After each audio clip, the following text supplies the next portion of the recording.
that movie might be far-fetched, but most couples can relate to the idea of a relationship becoming predictable, routine, even a little bit boring. Yeah, so what do you do if a good marriage goes boring? Relationship coach Matt Townsend has some ways to re-energize your marriage. You've got some fun tips. Yes.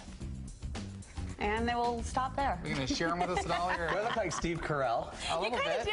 I thought it was funny. You get that a lot, don't you? I do, all the time. Yeah, I thought it was funny we used that clip to Yeah, in fact, the whole time I'm like, oh, that looks like me.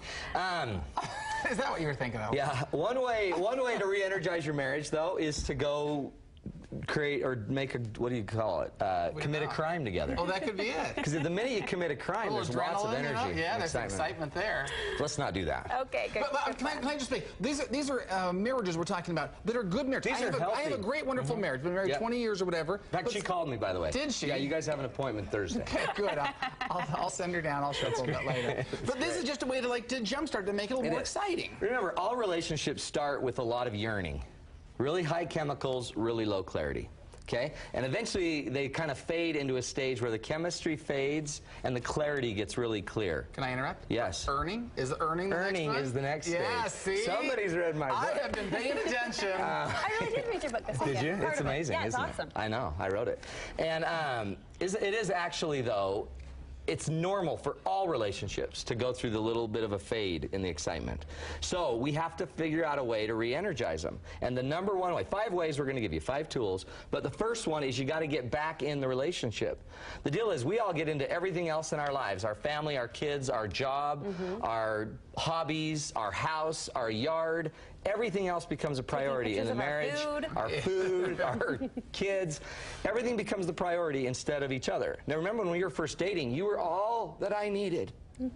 You were all that I wanted.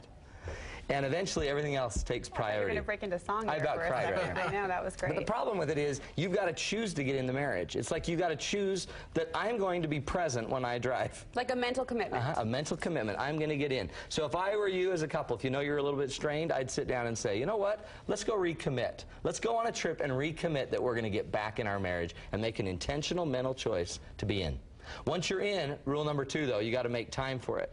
Just to be in, then we got to have time for each other. Research shows that comes the real stuff. You actually have to do something now. Sorry, it's not just a commitment anymore, but eventually you have to make time together. Research shows that as long as you're making time with each other, daily time to connect, you're probably going to end up connecting. If you have 10 or 15 minutes in the morning, 10 or 15 minutes at night, if you want to share some popcorn on the couch with each other, like this beautiful couple, all of a sudden it creates something magical in a weird way. I want you to make rules, or rituals I call them, to connect every single day, 2 to 3 times a day. It could be hellos, it could be goodbyes when you're hugging and kissing goodbye, it could be a little cuddle time in the morning or at night, it could be watching a show, it could be going on a date night every single week. You should make time weekly, you should make time monthly, you should make time annually and daily to be with each other. You've said before, way along the longer term schedule, the monthly or the quarterly, that it's important to get away and break away from the daily life. In fact, and I'm going to show you, that's where my wife and I lit it up the other day, because we went away. Are you going to be allowed to be talking about this? Yeah. Okay. Well, we went and lit a fire up and, at our cabin. But it reignited our marriage in a really interesting way. And by the way, we were with 9 kids. 9 student body officers. But we were chaperoning, so we'll get to that. The next rule, though, is we got to start where it all started. Okay, do you remember back in the day where you all fell in love? We all had the chemistry there. The chemistry already existed. And so a neat thing you might want to do is when you're sitting with each other, sit and talk about the old days. Do you remember when we used to go to the park, when the park was closed, and we would swing? Do you remember that? And talk about those exciting days, because there used to be things we used to do that were exciting. I mean, maybe go park where you used to park. Maybe go walk where you used to walk. I was going to say, does just talking about it, does that really... You know what, in a weird way, it does. I was going to say, it does. Yeah? I think it does, especially if you're talking positively. Oh, yeah, I hope so.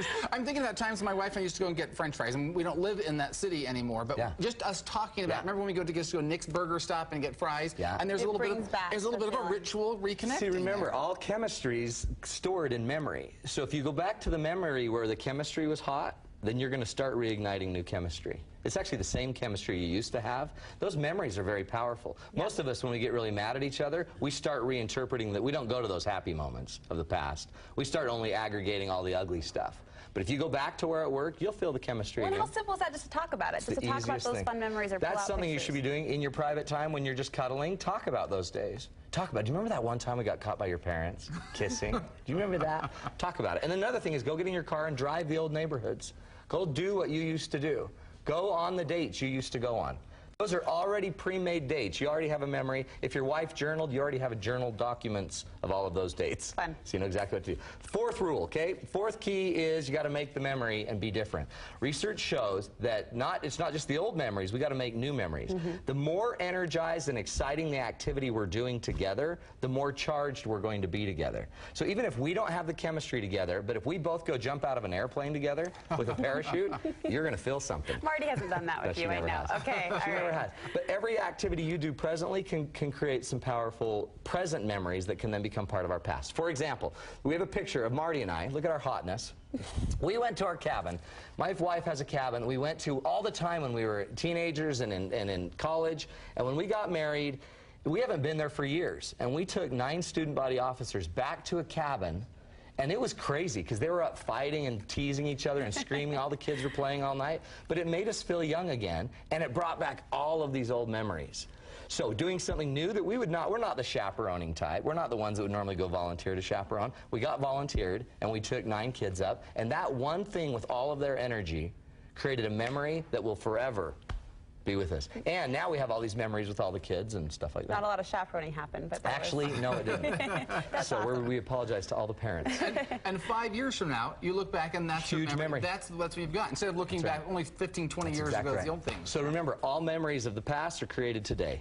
If we do something exciting, energizing today, you're going to create a pretty powerful And this is a daily thing. You say you have to remember every single day to make this a priority. That's it. This is the grand finale. Tomorrow's another day. So once you've earned it today and I fed you today, we still got to worry about our meals tomorrow. So remember, you got to do it all again tomorrow. This is about feeding a relationship. You don't just have one good meal a year. You got to have a meal every single year, every single day. So every single day we got to make this work. You got to get up, think of your love, get back in the marriage, make a memory. If that was the grand finale, the encore would be, you got to date.